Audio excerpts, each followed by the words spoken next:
Why real estate is such a promising industry for the AI driven disruptions at this moment. Their chief statistician just started pounding on the table and screaming at me that he didn't want to hear any more.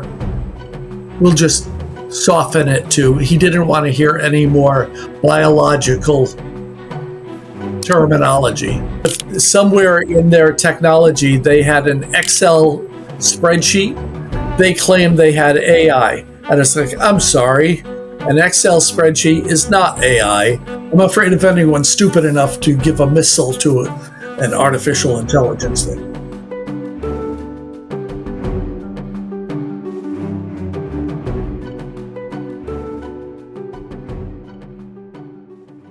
Today we have a notable leader, a notable name in the PropTech industry, who is a commendable leader and an entrepreneur himself, making a statement in the real estate industry with technological advancements, which we'll be, learning forward ahead.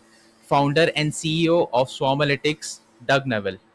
I welcome you to the AIBROS show. How is it going, Doug? It is going well. All right, all right. So without Beautiful wasting day, any, yeah. and I've been looking forward to talking to you. All right, all right. So, like, without wasting any time, let's start this conversation because we have a lot to tell our audience. We have a lot of experience to share. So, let me start by telling all our audience members a fact that you have been into neural networks and supercomputers since 1998. Is that right?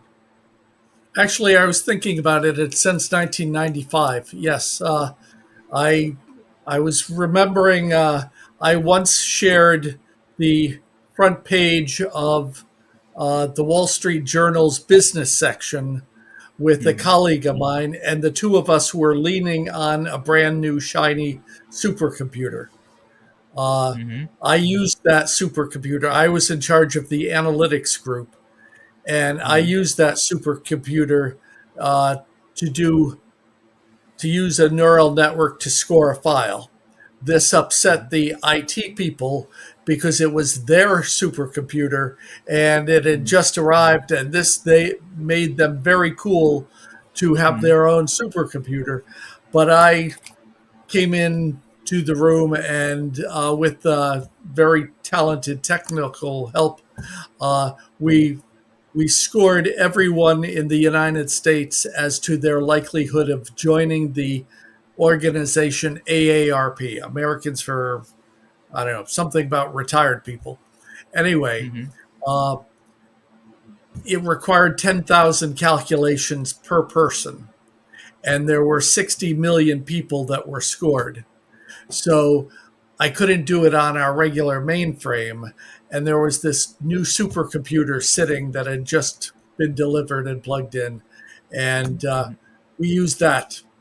And so Mm-hmm. the, the supercomputer lost its virginity due to my scoring. Damn, that's quite a story actually. Well, it gets a little bit more complicated. And they hadn't even written the operating system for the supercomputer. Mm-hmm. And we ran the program, and it didn't know how to put an end of file marker at the end of the file. So Mm-hmm. we had to rerun the program, counting and telling it to run exactly 60,123,306 records, and then put an end of file marker on because it it had never run a file before. So we had to teach it how to put an end of file marker on. So anyway, it was interesting. Um, we had been exploring again neural networks since uh, about 1995. 1995. Yeah, Yeah. and Mm-hmm. yes, I was studying the subject, and my salesman went out and started selling it. I mean, I was still trying to figure out what a neural network was, much less get the Mm-hmm. software and so forth. But my salesman had lunch with me, and we were talking about how exciting this was. So he just started going out and selling. Oh, we can do neural networks. And it's like, no, Chris, we can't do neural networks. I talked to you about a concept, and and it took me a while to get our heads around in my department what a neural network was and such. Uh, in the Mm-hmm. end, one of senior management brought in a PhD statistician who Mm-hmm. uh, did not like neural networks because it wasn't statistics, and explained that he would never use neural networks because they weren't transparent. You couldn't see the equation easily.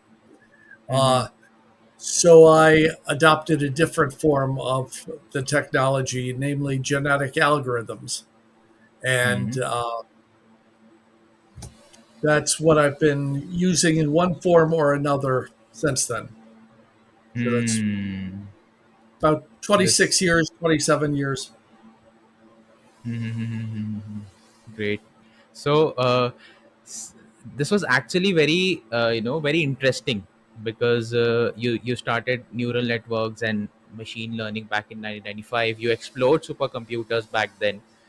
Yes. So I would like you to tell us what sparked your interest back in 1995 in the field of Uh, artificial intelligence yes. and analytics. Well, my entire the success I've had is due to Hmm. the fact that I chose to ride the wave of big data.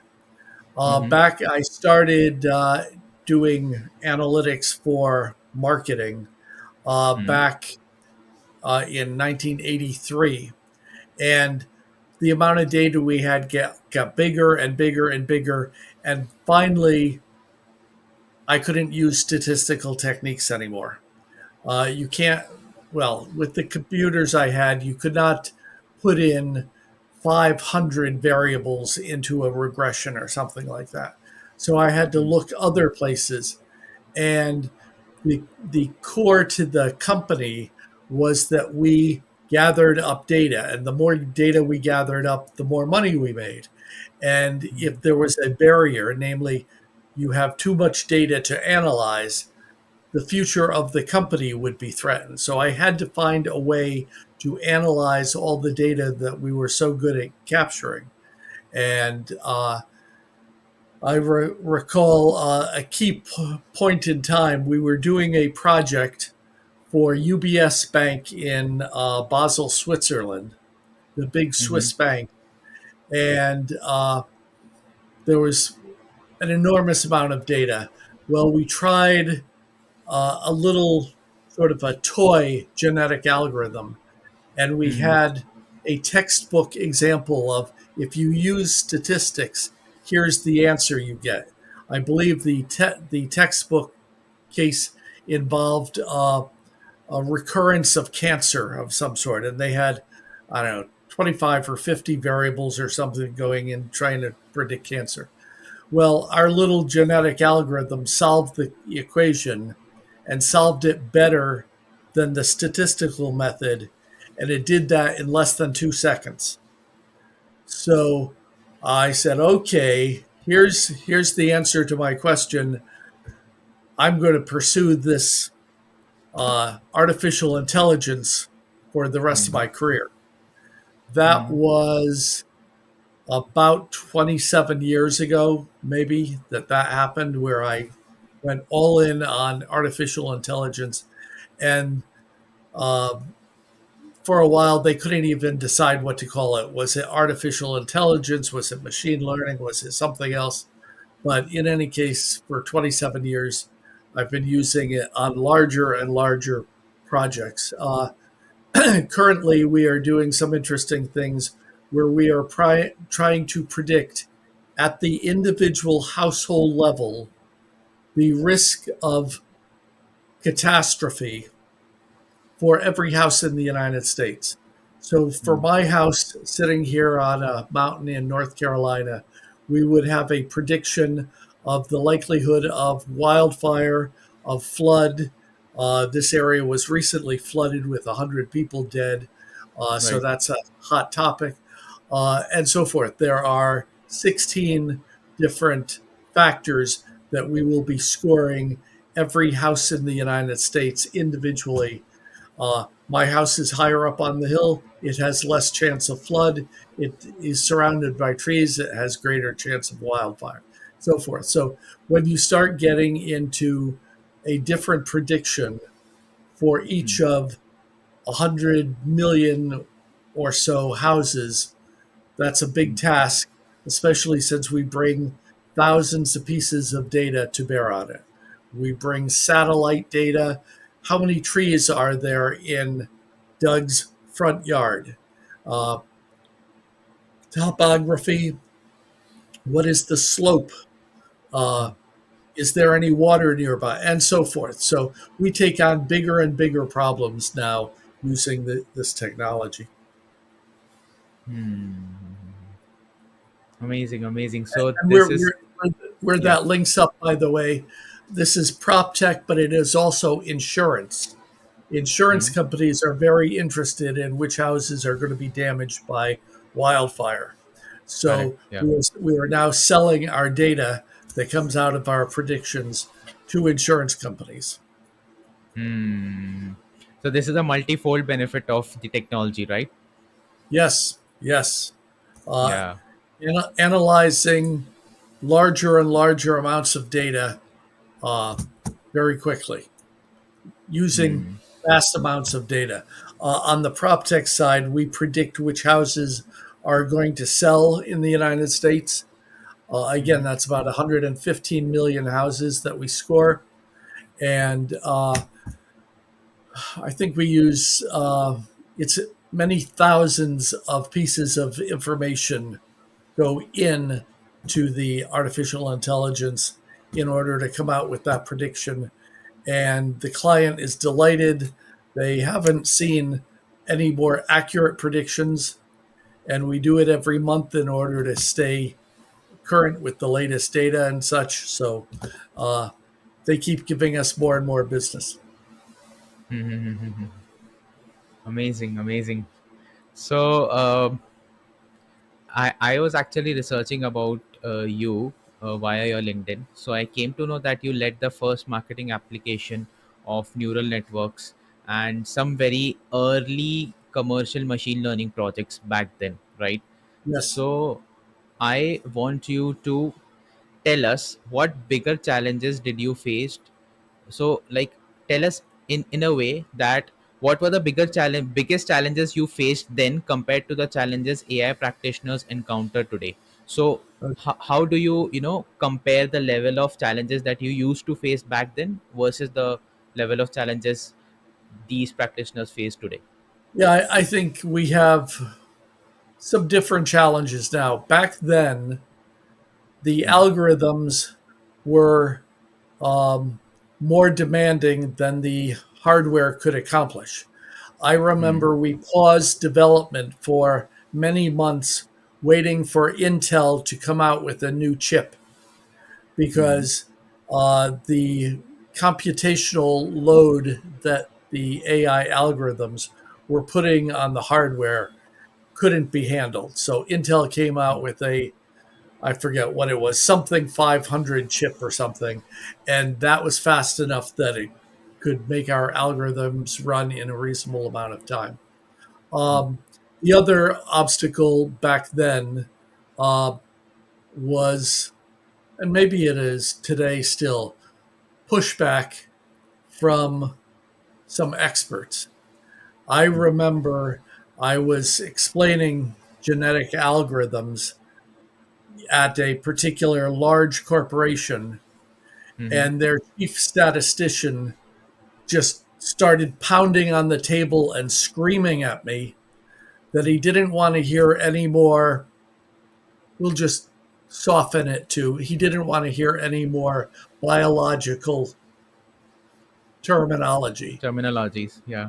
Yeah, he didn't say it that way, but anyway, he didn't want to hear any more biology. The next words out of my mouth better be pure statistics and mathematics. And his boss later pulled me aside and apologized and so forth. But I ran into significant resistance back then, uh, in the early days, from statisticians who had gotten their PhD in statistics.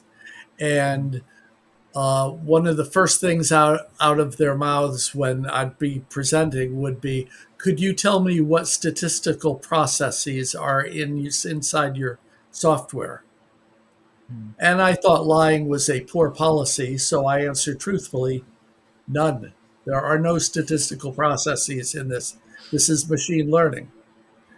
And their heads would spin off their shoulders. It just they couldn't believe it because they were experts in all sorts of statistics. They could prove it. Here's their PhD, and then I was coming in saying that I could build a model using this machine learning uh, in about 1/10 the amount of time it took them to build a model, and it would come out with a better answer. And they couldn't wrap their heads around that. And so there was significant amount of resistance from the experts. Um, for example, I remember I talked to the president of Bank of America, and he was very concerned that they were writing off as bad debt billions of dollars of they'd be giving someone credit on a credit card, and then a letter would come in from an attorney saying he's bankrupt, all gone, write it off, and billions of dollars. And I had a very good conversation. I had his attention that we could help address that billions of dollars of loss by doing a better job predicting. And then he called his PhD statistician into the room, and I knew the conversation was over. So anyway, there was some resistance. I spent about 12 years wandering around talking to people, trying to explain what this idea of artificial intelligence was. And then they'd bring in their PhD statisticians, and then the conversation would end. So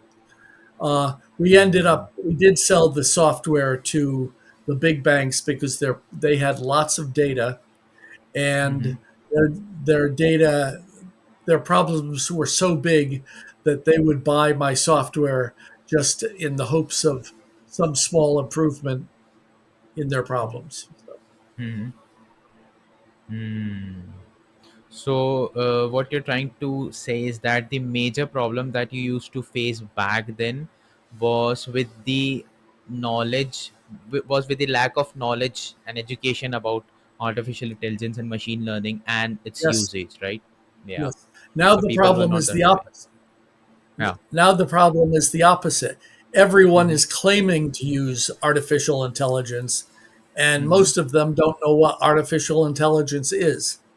I Mm-hmm. went to a big convention of retailers, one of the biggest in the country, and I bet every exhibitor there, and there were thousands, every exhibitor was claiming to use AI, and half of them couldn't spell AI. Uh, you know, Mm-hmm.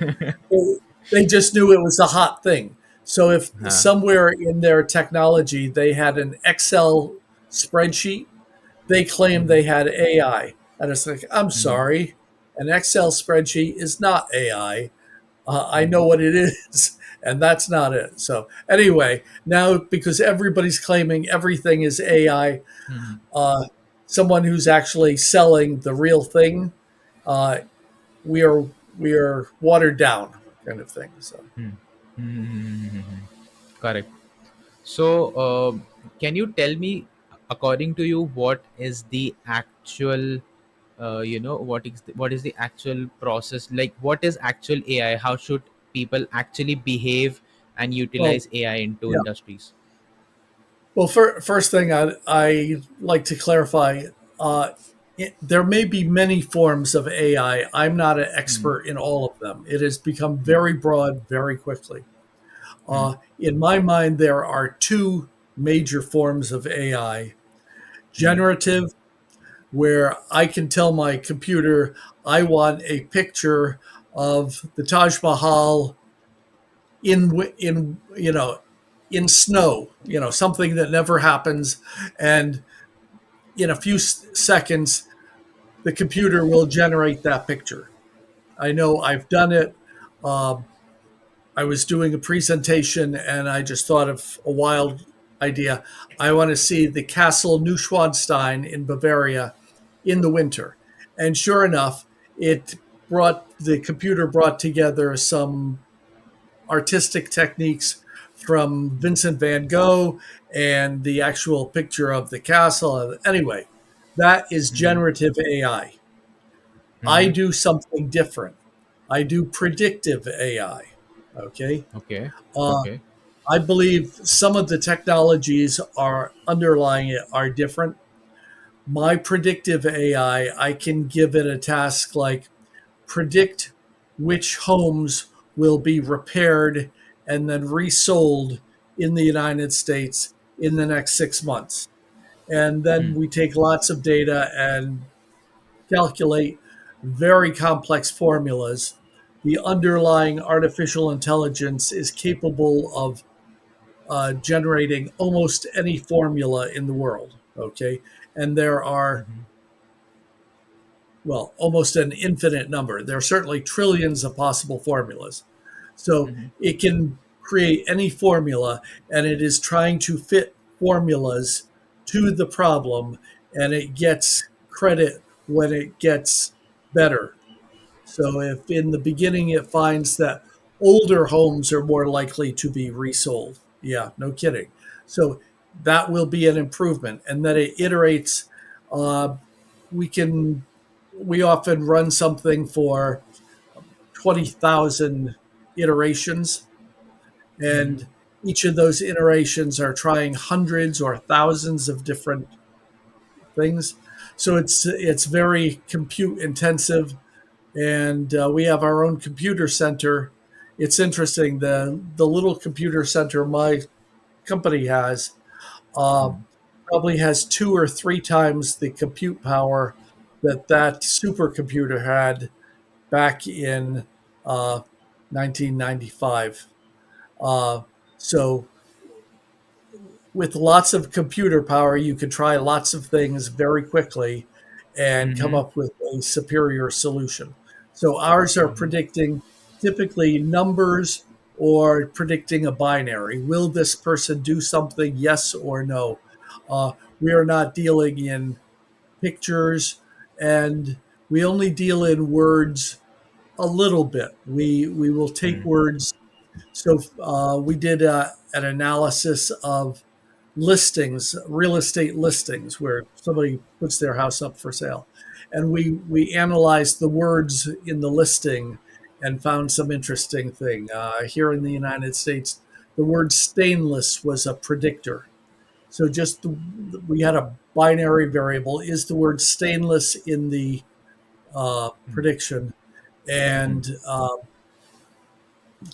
it turned out stainless was a big deal. Matter of fact, it was such a big deal that anyone who was selling a house that didn't have stainless steel appliances, very popular Mm-hmm. with women, uh, if they didn't have stainless steel appliances, the economics almost worked for them to throw out whatever they had and put in stainless steel appliances, because it would raise the purchase price and it would lower the days on market kind of thing. So we do take some words, but certainly not in the level of sophistication that Google or others, OpenAI and so forth, do. That's the generative side.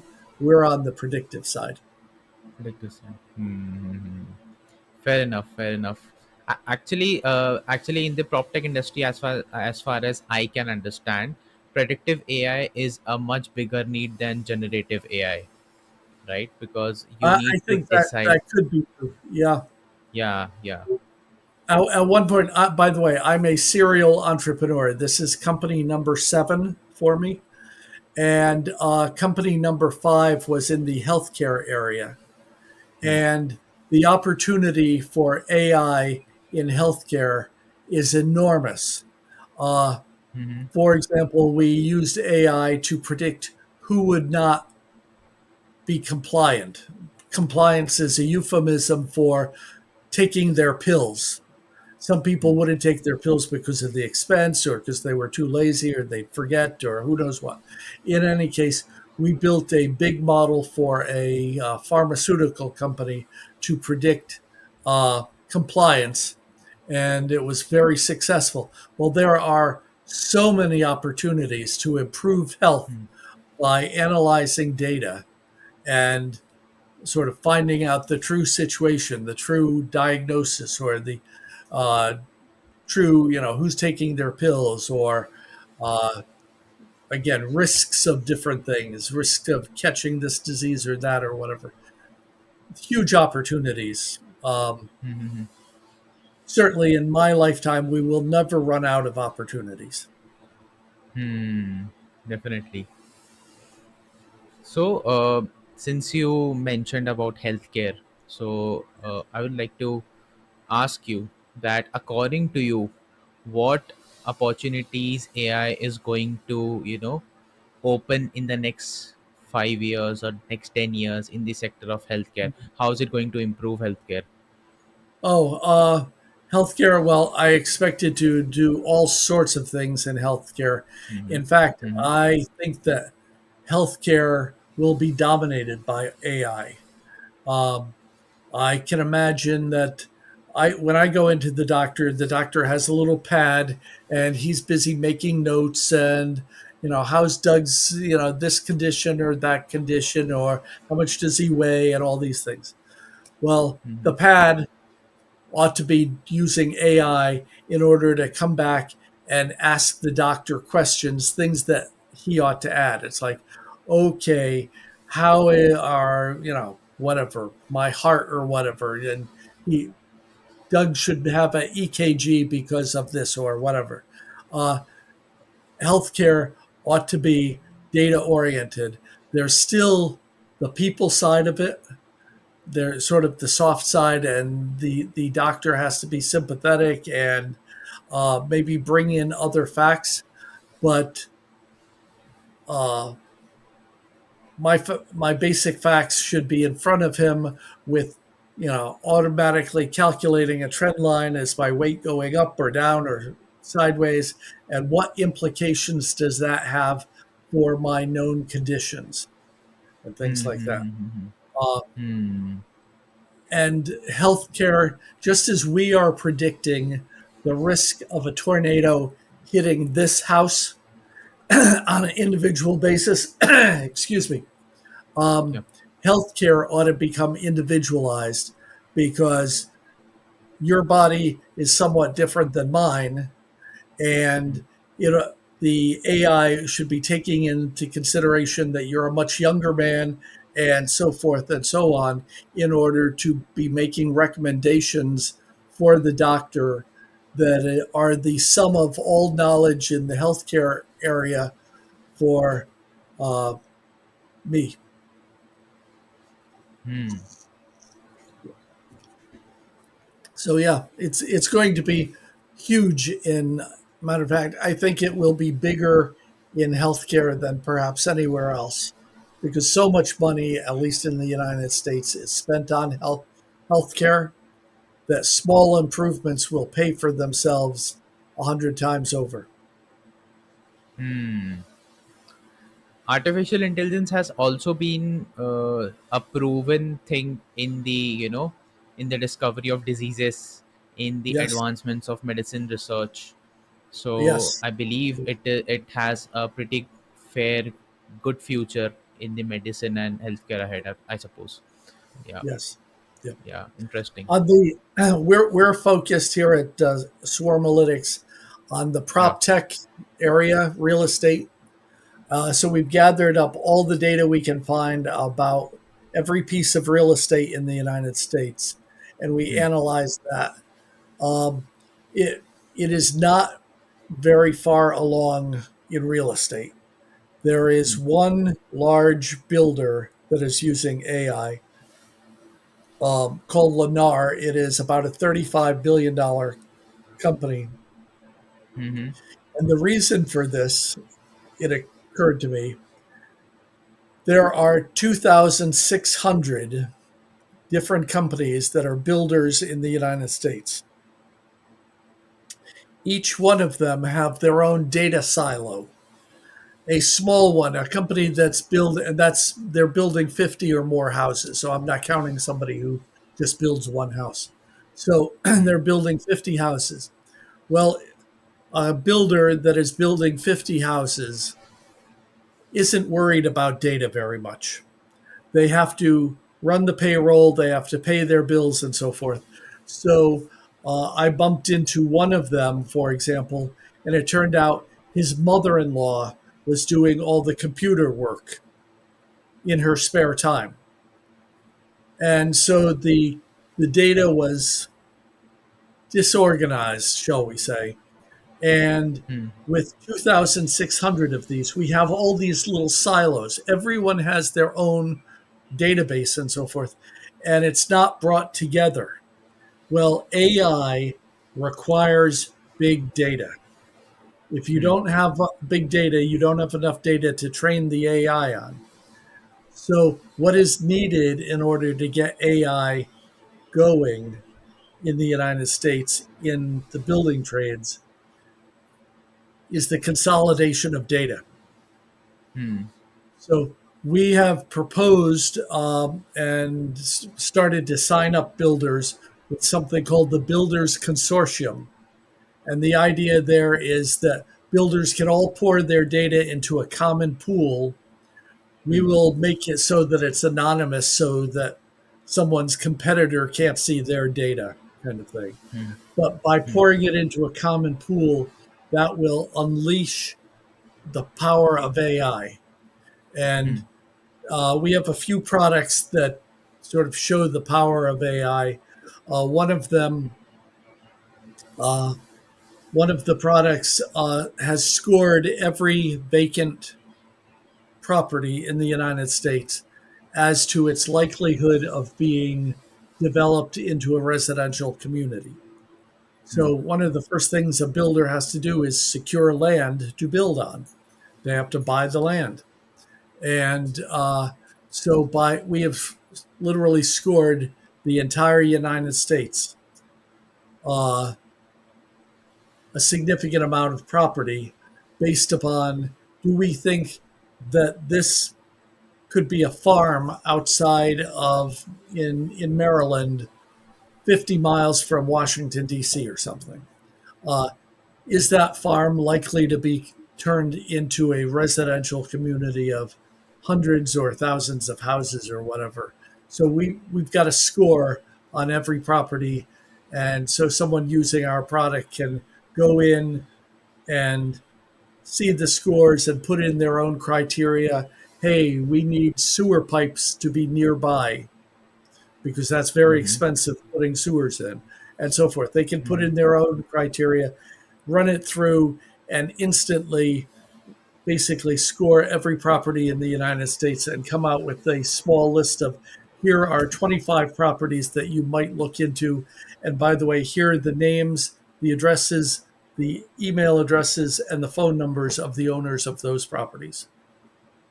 So Hmm. we do Hmm. things Hmm. like that. Hmm. Interesting. So I believe that we should really, like, I would like to request you to first tell all of us what is Swarmalytics, and after that, if you could define the concept of PropTech in simple terms for everyone, so that everyone could resonate with all the conversation that have been happening. Okay. Well, Hmm. Swarmalytics, again, is currently focused on bringing AI to real estate and to Hmm. insurance. Okay. Hmm. And the two are obviously highly related because all the real estate is insured. So Right. insurance companies will, what is the probability of Doug's house burning down? So that involves real estate data, how close are the trees and such, and insurance data, how much is he paying in uh, revenues and such. Anyway, what we are doing is we are bringing a new technology. I think of it as AI 2.0 kind of thing. We are bringing a new kind of technology to market, and that is swarming intelligence. Okay, you can look it up; it's a real thing and on uh, Google or anything else. Uh, Swarming intelligence is bees, bees that are swarming around.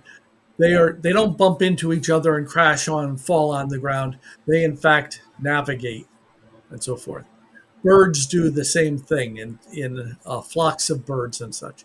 In any case, swarming intelligence is about applying some of those principles and taking genetic algorithms to the next level. So Hmm. think of it as uh, we're using it now. We have to score the United States, all the properties in the United States, call it 115 million of them. Well, trying to fit Mobile, Alabama in with Malibu, California, it Hmm. just doesn't work. The model cannot accommodate that kind of difference.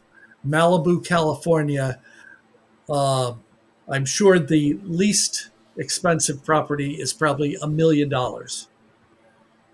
Mobile, Alabama, the most expensive property is not $1 million.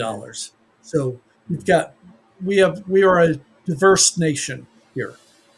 Uh, so trying to build them all into one equation doesn't work. What we do with swarming intelligence, we explode the United States into many pieces. And the uh, key to our technology is how do you break it up? You could just break it up geographically, but we in fact break it up along other dimensions as well. Uh, Hmm. College towns tend to be more similar to each other than they are to their neighboring communities. Anyway, things like that. Uh, so we explode the United States into 56 pieces and build a model on each piece. So the model that might be dealing with college towns has thousands of variables, and it is trying to fit an equation to explain which houses in college towns are going to be sold and repaired, or so whatever our dependent variable is. And then once we have built the 56 models, which by the way requires significant computer resources because you're iterating tens of thousands of times 56 and so forth. Anyway, once we have got the equations and we're satisfied with them, then we bring them all back together into a national uh, prediction. You can think of it as a giant if then statement. If it is a college town, then apply this equation. If it is a seaport or something, and so forth. So we use massive compute power to explode a problem, attack each of the problem with a swarm of possible equations, trying to fit the lock kind of thing, and then we bring it all back together, and that yields a better solution. It's a lot more compute time, but compute time is almost free. Well, it is a fixed cost since we have our own data center. Hmm. Hmm. So that's what Swarmalytics is doing, and PropTech is it is using AI, in my opinion, and advanced technologies uh, in the real estate space. In our case, it is in the construction. I believe, um, well, homes in the United States are very expensive and getting more expensive, and many young people simply cannot afford their own home. Hmm. Uh, I believe in the future they will be made cheaper because AI will find that there may be. in building a house, I don't know, maybe there are 100,000 pieces from the piece of wood that is lining my doorstep there to the doorknob to the hinges and so forth. Maybe 100,000 pieces. I'm just guessing. But if AI found that, hey, these 25 pieces should be pre assembled in a factory where you can just turn them out as fast as you can, as opposed to putting those 25 pieces together on the site, uh, Hmm. where it's, oh, it's raining, we have to stop, Hmm. or it's Hmm. going to snow. Nobody wants to work, or they work slower because it's so cold, and they're stopping to have a cigarette or whatever. If some of the home building processes can be identified by AI and then done in a factory where a side of my house just arrives on a truck, folded in two, they unfold it, they put it up, and in an hour, a side of a house goes up. That would drive down prices, and it would drive efficiency, and younger people could afford the houses, and everything's better. That's Hmm. what AI is about, trying to make everything better. Hmm. Interesting. Interesting. So, I had this question that is Swarmalytics for is Swarmalytics even tangible, or is feasible for real estate brokers? Can it bring some value to real estate brokers, or is it going Yes, to do the opposite? we're that's a great question. We're going we're in a test right now with one of the largest, with one broker in a network of one of the largest brokerages. Mm-hmm. We are predicting, using all of our data, which houses will be listed in the near future. Well, the way real estate commissions have worked in the United States in the past, and they're still sort of this way, whichever broker lists a house gets half the commission. So if the house is $1 million, that is like $30,000 commission the broker who lists it will get. So that gets their attention. So anyway, we have a test going, and it's been going for about 3 weeks now, and it looks like it's going well, where we are Mm-hmm. predicting which houses will be going up for sale, and the broker is knocking on their doors and saying, "Would you like to sell your house?" And if $1 million house generates $30,000 worth of commission, you don't have to have 100% success. All you need is, if 1 in 10 um, are in fact going to go up for sale, because, and this is where the AI comes in. It can be all sorts of things. It can be there was a death in the family. Uh, it can be that the children are moving out of the house because they're going to college, or they just graduated college. Uh, it can be a lot of houses in the neighborhood are selling, and that be could be from what they call gentrification, where a poor neighborhood is bought and fixed up, and it becomes a nice neighborhood. It could be that three of the houses in the neighborhood have been gentrified, and here's this poor condition house. And is it likely to sell? Yes. So we predict which houses will sell. And for the agents, that is wonderful. They don't have to wait for somebody to come to them. They can go and advertise and say, hey, uh, Doug Newell, real estate brokerage, come see us when it's time to sell. And people will come see them, and they'll make a lot of money. Hmm. So it is going to provide a foreground to all the real estate brokers out there.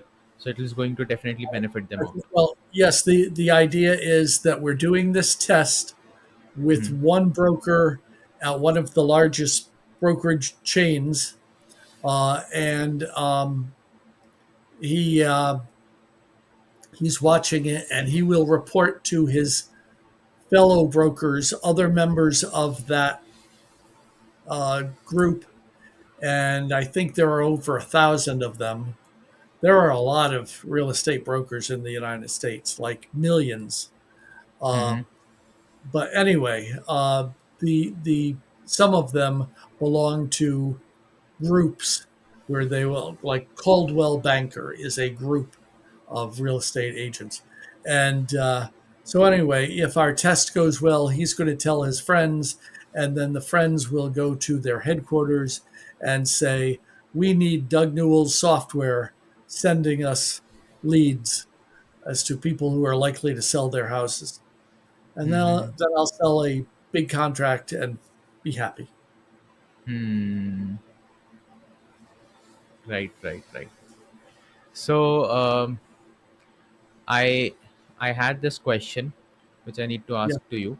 Since we have been talking a lot about AI and prop tech, the intersection of real estates and AI and technology, I want to ask, in your point of view, why real estate is such a promising industry for the AI driven disruptions at this Uh, moment. uh, easy question. Uh, Real estate in the United States is a $7 trillion business.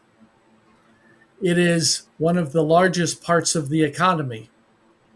It is huge. And I recently went exhibited at the Home Builders Conference in Las Vegas, Mm-hmm. and uh, I believe they had about 40,000 attendees. So 40,000 people are interested in home building and all sorts of things having to do home building. It is a very diverse population. I spoke to someone who wanted me to identify all the homes in the United States that might want wine cellars. Now, that gentleman sells air conditioning units for wine cellars to keep the wine at exactly the right temperature. Mm-hmm. And I believe if I wanted a wine cellar in my house, he could put one in for $250,000 or something. So you've got Mm-hmm. people selling wine cellars. You've got people selling windows with new kinds of glass in it that are more energy efficient. You have Mm-hmm. roofing companies, and it's huge. So $7 trillion in the United States is the uh, real estate market, and it is almost untouched by AI at this point because everybody's got their data in a different silo. I mean, I've got a bunch of data that's publicly available.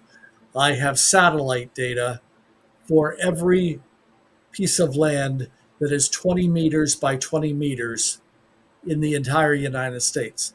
So again, I can tell how many trees I have in my front yard based upon that 20 by 20 matrix kind of thing, um, Mm-hmm. and so forth. So there's public data, but some of the most interesting data for prop tech is the data that the builders have. What is the flooring made of in my house?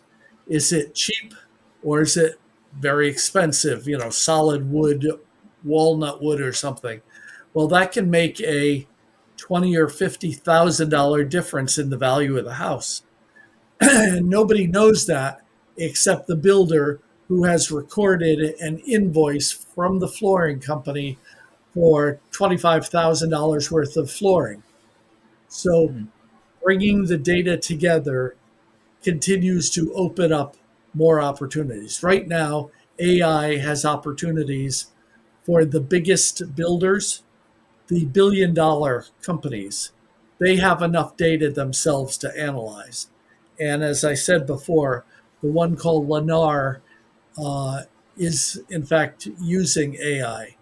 The other big ones, I can't tell. Maybe they're using it and it's a secret, Hmm. or maybe they're not using it. They're using it at all because they're making so much money as it is that there's no incentive to it.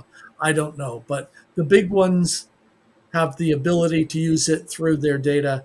The medium and small size builders um, don't have enough data themselves to use AI. AI eats data in large Hmm. quantities. Right. Right. Hmm. So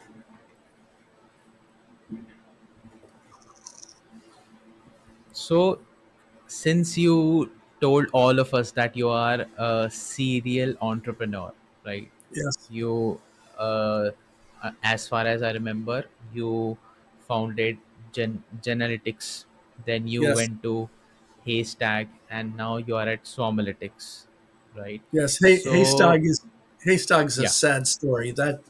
That one was not successful. But okay, go ahead. but I'm sorry I interrupted. no problem. But still, you are a serial entrepreneur Yes. a great person to talk to. So tell me, with your experience, what leadership lessons have you learned throughout all your entrepreneurial journey up till now? Um, well, I think the key word in that question is leadership. Right. Leadership is about influencing other people. And I think in many cases, I've been successful in that.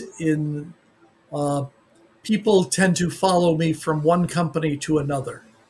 And Mm-hmm. I'm very proud of that. Uh, we can talk about algorithms and supercomputers and things like that.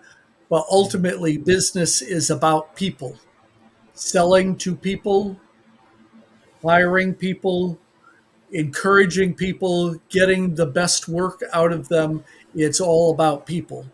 So I would recommend to anybody that is thinking about being an entrepreneur that they think in terms of the people side of things, that you can have the best algorithm. And by the way, for many years, I had the best algorithm because Right. we had AI before anybody knew what AI was.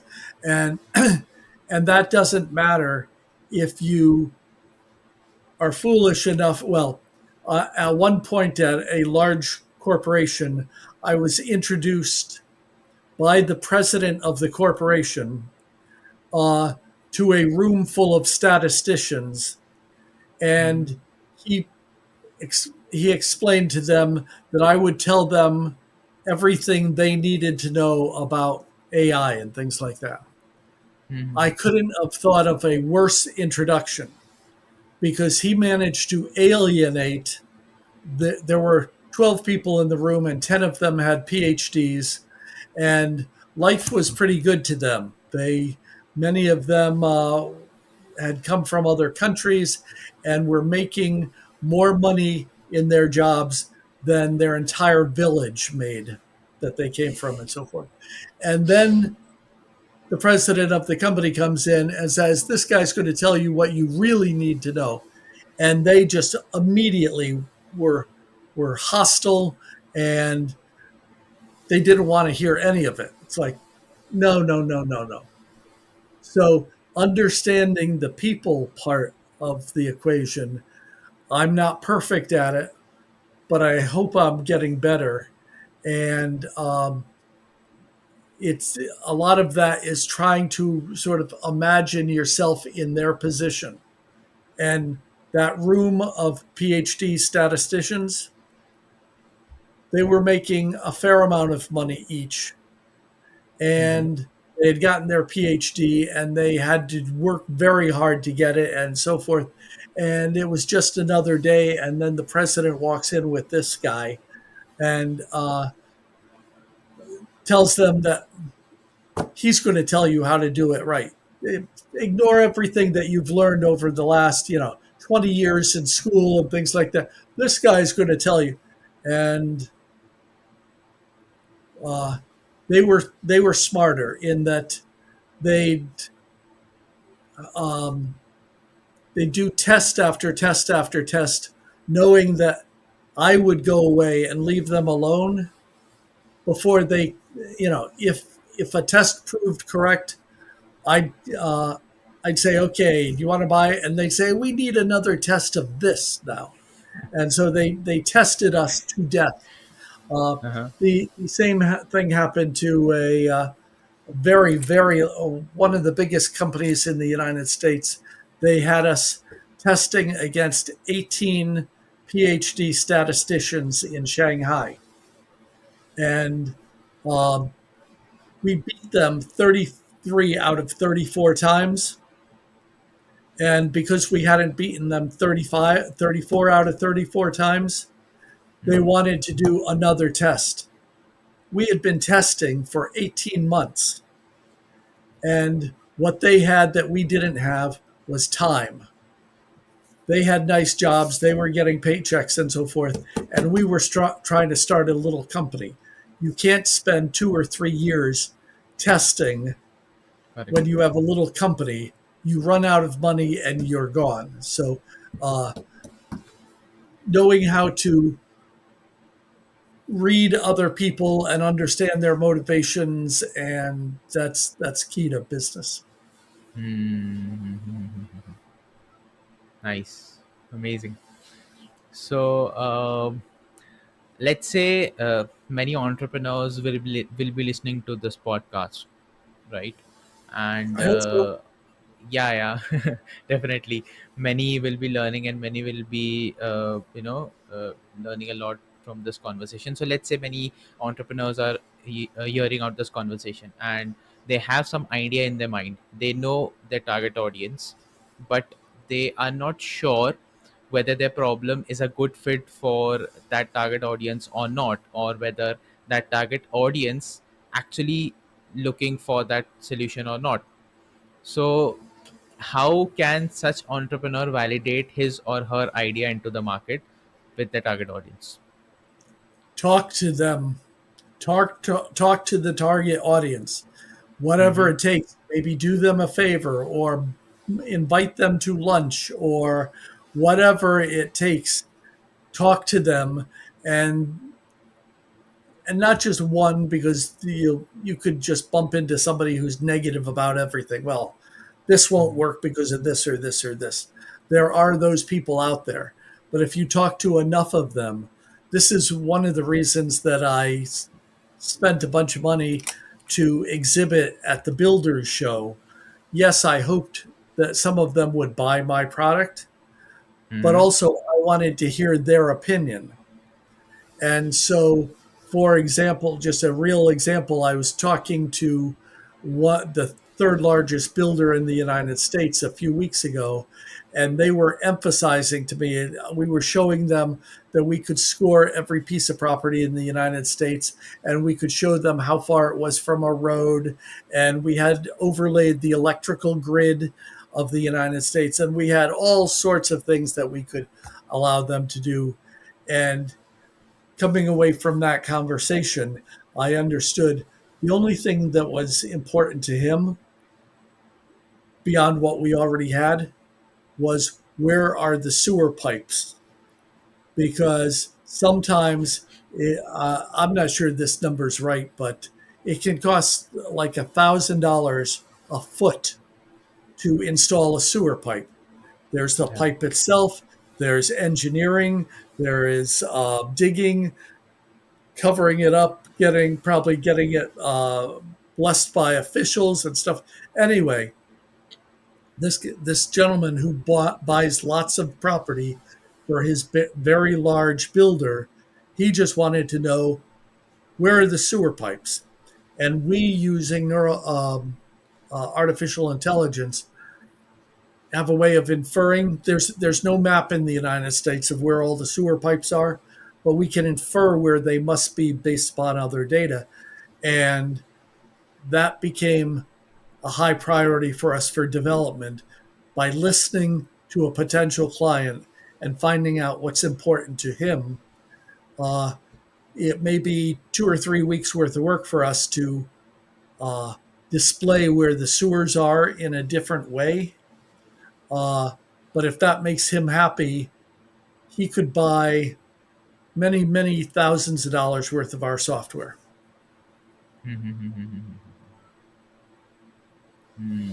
So the only key to validate your idea for any entrepreneur is to talk to your target audience, to know their pain points, and to develop or That discover is, some solution for it's them. not Yeah. it's not the only way, but it's Okay. probably the best way. Best way. You can research in books and study the thing and work equations, and um, I certainly wouldn't recommend it. But you could talk to investors. Mm-hmm. I find investors are probably the worst people to talk to. Mm-hmm. Um, I mean, they've got the money, but they don't know about your area of expertise. So, and yeah, and venture capital people often sort of fake it. They're Mm-hmm. one meeting, they're supposed to be experts on, some new way of doing this, and then the next meeting it's biotech and it's something completely different. Anyway, I don't I don't find talking to investors to be particularly interesting, except feedback of your financials don't look good enough, Doug. We're not investing. Okay, that's useful. They are the audience, and they're saying the financials don't work and so forth. But on the big idea itself, uh, you're going to be selling it to someone, I presume, in order to stay in business and make money. And you better start talking to who it is. And many entrepreneurs make the mistake of keeping it secret. It's like, oh, this I've got this idea, and it's so good that if I tell anybody, it'll be out there, and 100 people are going to jump on it. Well, if 100 people can jump on it by knowing the idea, you don't have much of an idea. Okay, um, that there are so many ways around patents and things like that that you you should show your, maybe not every bit of it. Don't send out your uh, internal documents and so forth to outsiders.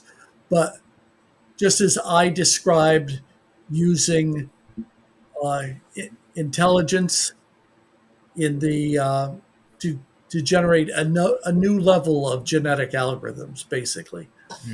I didn't explain how we split the country into 56 pieces. That is our proprietary information, and we think we do it better than anybody else. And the whole idea of swarm intelligence is public. Look it up on Google or uh, any search engine.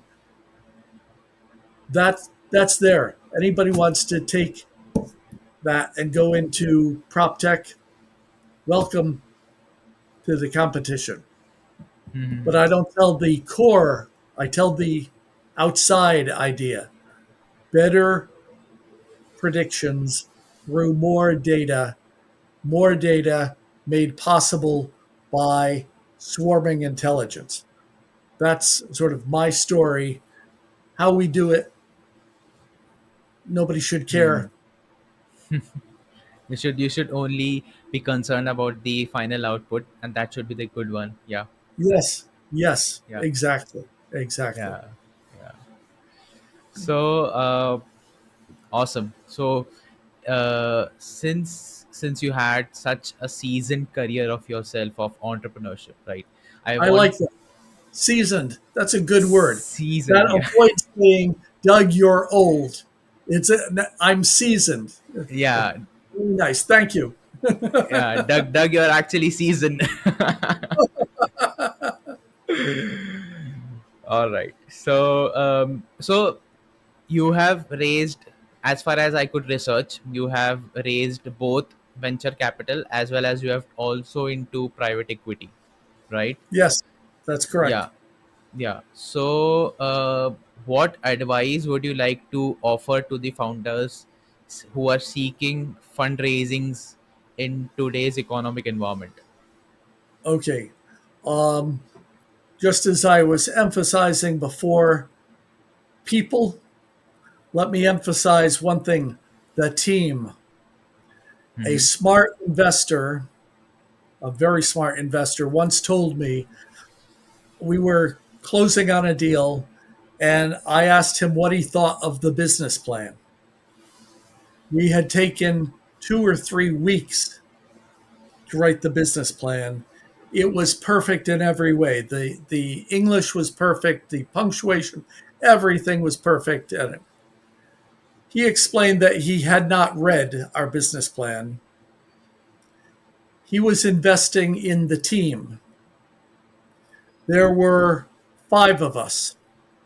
The 5 of us had built a division of a company from 0 to $10 million in 10 months. And he was betting on these 5 people and their resumes. And we had good resumes. 2 or 3 of us had come from MIT and one and so forth.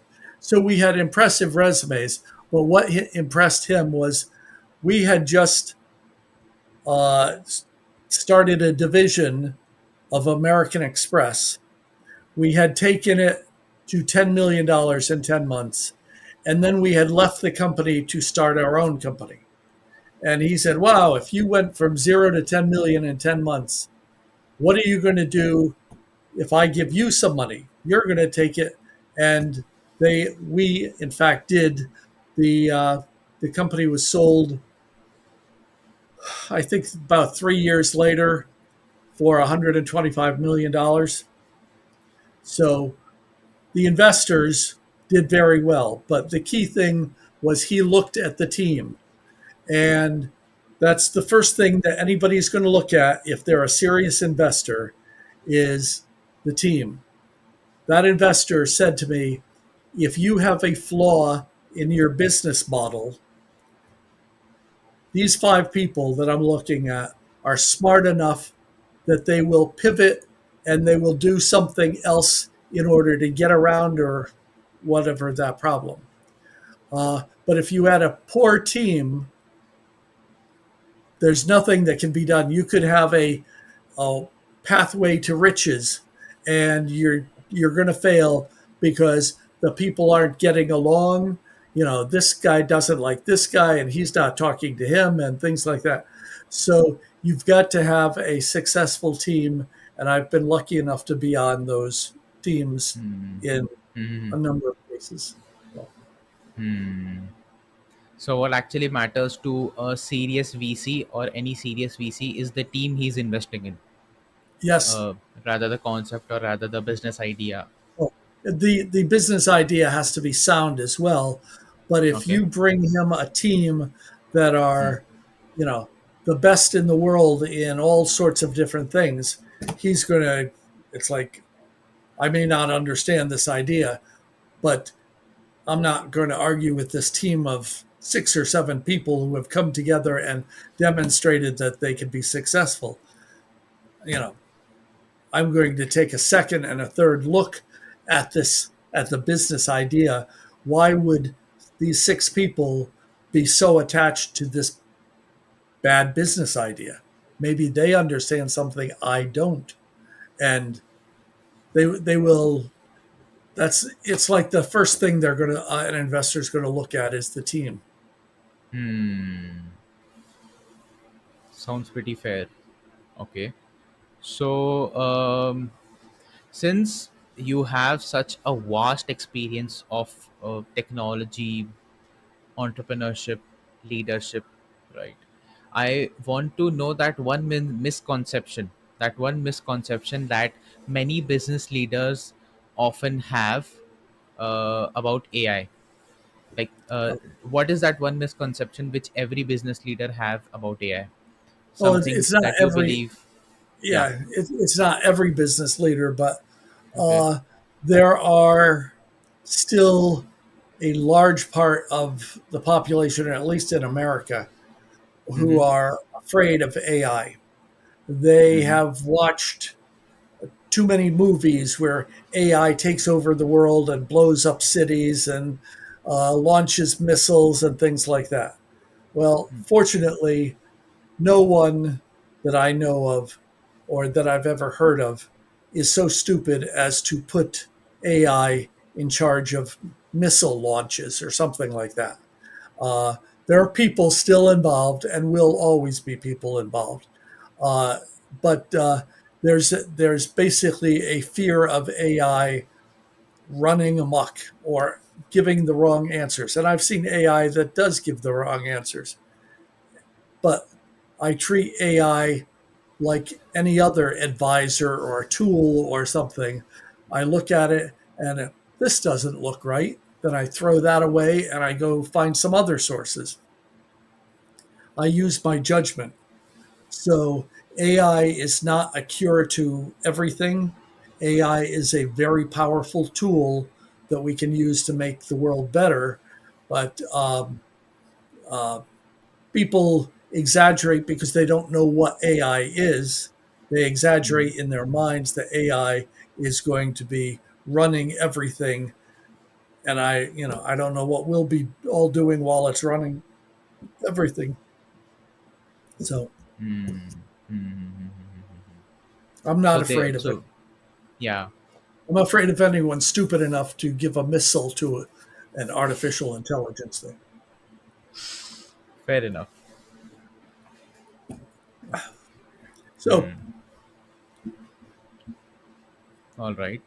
So,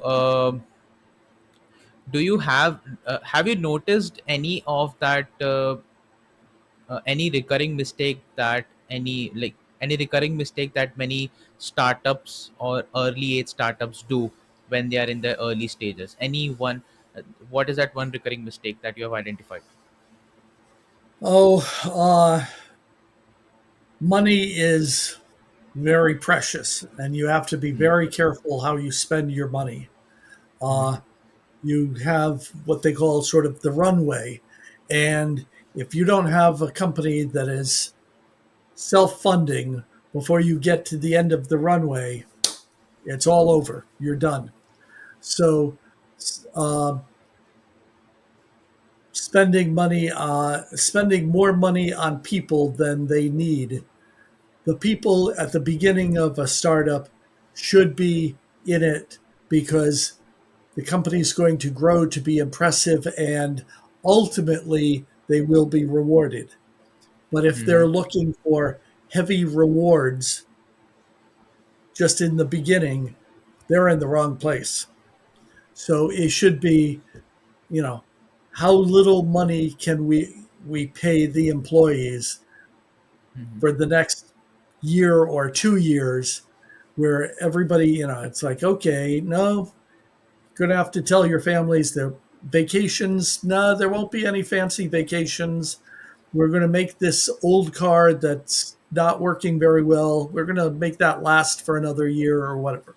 It is living on as little money as you can for that startup team and spending as little as you can, where you think about every expenditure in order to build the company up until it is self-funding, and then you know then you have some money to spread around and have a normal life.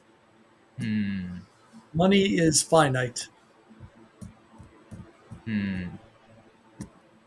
So if you are at the early stages of your startup, it is very very important to figure out how you are going to earn or how you're going to roll out your expenses so that you Yes, can manage them pretty well and you can yes, invest them into your business idea or into your operations yes. so that you can get some early returns out of it. There's an expression. I don't Hmm. know if it's a universal expression or not, but Hmm. everything takes longer and costs more than you plan. So you're starting up, and well, I should be able to sell 3 copies of this software in the first year. Maybe not. Maybe you sell two. And if you only sell two, then you're not going to have as much money as you thought. Therefore, your plan has to stretch out and so forth. So um, everything takes longer and costs more than you plan. So you've got to build Hmm. that in that, okay, I think we'll be break even in 1 year. But if it's a year and a half, what happens? If it's a year and a half till we break even, we have to figure out how to make payroll between the 1 year and the 18-month mark, or the whole Hmm. company comes apart. Uh, Hmm. one of my companies, basically, we ran out of money um, in, I think it was October or November, and fortunately, I was able to get funding, and the funding came in on December 23rd. So I had 5 or 6 employees in this startup, and their wives were like, "We haven't seen a payroll check. Why are you still working there? You're talented. You could get this job or this job or this. Why are you working there?" And basically, we got the funding on the 23rd. Had we not gotten it on the 23rd, we weren't reopening after Christmas. We were done. So the check came in just in time to save the company. We paid everybody back everything that we owed them for the time where they hadn't gotten checks, but it got very scary very quickly. I think they went Hmm. 6 weeks without pay. Damn, that's a lot. It Hmm. was for the wives who were buying Christmas presents for their children. Hmm. It was a very long time. Right. Definitely. So, so if you had to predict the landscape of AI and real estate 5 years from here, how does that landscape look like? I would say it's being used much more heavily, Hmm. and large and medium-sized companies are using it. Hmm. I believe it will still be behind the rest of the economy. Uh, Hmm. e-commerce is all about data, and uh,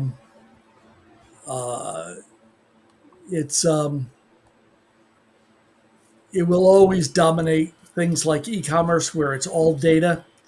In real Hmm. estate construction, where people are thinking in terms of bricks and pieces of wood and sinks and countertops and things, uh, I think it will lag behind, but that's Hmm. okay. Again, let me restate, it's a $7 trillion part of the economy.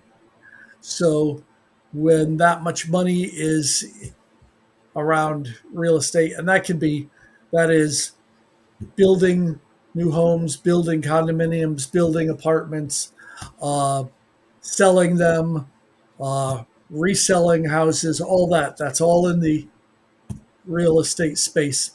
And if it is 5% penetrated in 5 years, 5% of the potential times $7 trillion is still a lot of money. Hmm. So the only picture you see is that real estate is going to boom with the introduction of AI, and it is going Uh, to. I think it's going to help solve what we call here the housing crisis, where Okay. again there's an entire generation of people who cannot afford the down payment on a house because wages have not kept up with the increase in housing prices. Give you an idea, I bought the house I'm in right now uh, 7 years ago. Hmm. It has doubled in value. The price of the house has doubled in 7 years. Well, Hmm. uh, people coming out of college now are not making twice what the people coming out of college 7 years ago did. So there are a mm, lot of people that are still living with their parents or living in apartments and so forth. They'd really like to have a house because once they have a house, they have a feeling of security, and then they tend to have children and become part of the community and all sorts of good things. mm, So we need hundreds of thousands or millions of more houses than we have right now, and I'm hopeful that AI can start solving that problem by identifying economies where um, maybe it is something as simple as AI pulls together that 8 different builders are pouring concrete for a foundation on about the same day. And it pulls that all together and makes one giant purchase where they knock down the price by 15 or 20% or something, and they schedule the truck and it does all that kind of thing. I'm just making this up on the fly, but if that pooling of data and the use of AI to analyze it and fit different parameters and so forth, if that can mm, lower the price, then that mm. means that many more people can afford a house. And that's a good thing for everybody. Good thing for Definitely. the concrete company, for the builders, for the home buyers, and so forth. Yeah. So it will bring a win-win situation for each and every sector from the Yes. home. Yeah. Hmm. So, just one last question from my side. After that, we can wrap up this conversation. So, just one piece of advice that would you like to give to your younger self and all the young entrepreneurs, including me, out there who is listening Oh, to this podcast? here's sort of it's a funny one, sort of. Uh, Okay. we've talked about people, we've talked about technology. There is also just luck. Okay. Okay. At a wedding, I had to give a toast, and I wished the bride and groom, uh, above all things, just luck. Okay. Uh, Mm-hmm. what brought that up is what would I tell someone? Some part of where you get is going to be luck. Uh, I bought into at the IPO initial offering. I bought stock. I told my stockbroker to buy a bunch of stock in a company called Intel. They turned out to be the leader in the world in making computer chips. Okay. My stockbroker bought a company called iTel, which was a failing shipping company out of Seattle, Washington. By the time it all got sorted out, why didn't, Intel went straight up in value, iTel went straight down. By the time we sorted it all out, um, and the stockbroker corrected his error, um, you know, I figured that the opportunity was gone. I had read an article about this computer chip company, and I thought that was going to have a future, and I told him to buy it. And then it took months to sort out the mess that the broker had made. So by that time, I decided, well, the stock that I wanted to buy has doubled or tripled in value, and it the opportunity's gone. No, it wasn't gone, but I thought it was. So, in any case, that was just bad luck on my part. Had he listened more carefully, or had I spoken more clearly, maybe he would have bought Intel, and I would have made a pile of money. And who knows, maybe I'd be sitting on a beach somewhere, with a drink in my hand or something. But I Uh-huh. didn't. So Intel went its way. The stock is now down again, but that's been 20 or 30 years. I could have made a bunch of money. So, anyway, Hmm. luck is some part of it. So, you got to work hard, but don't take it all too seriously. Life gives you lots of different things. Hmm. Hmm. Quite good advice, actually. Um, actually, so thank you so much for being on the show. This was You're actually welcome. a great conversation that we had. Uh, Learned many I've, things from you. I I've cannot even. enjoyed I've Yeah, enjoyed talking to you, yeah. and we'll talk later about. I'd like to put this podcast up on my website so that others can, you know, hear you and hear my answers. Definitely, definitely. Good. So it was pleasure having you on the podcast, and I hope you will be, yeah, like people will be seeing you more and more on our show and everywhere around, and you will be a big name someday at the, you know, the prop tech. Okay. Well, I'd be happy to talk to you again in the future. Yeah, yeah, yeah, yeah. So thank you so much. Thank you so much, Doug. Okay. Thank you.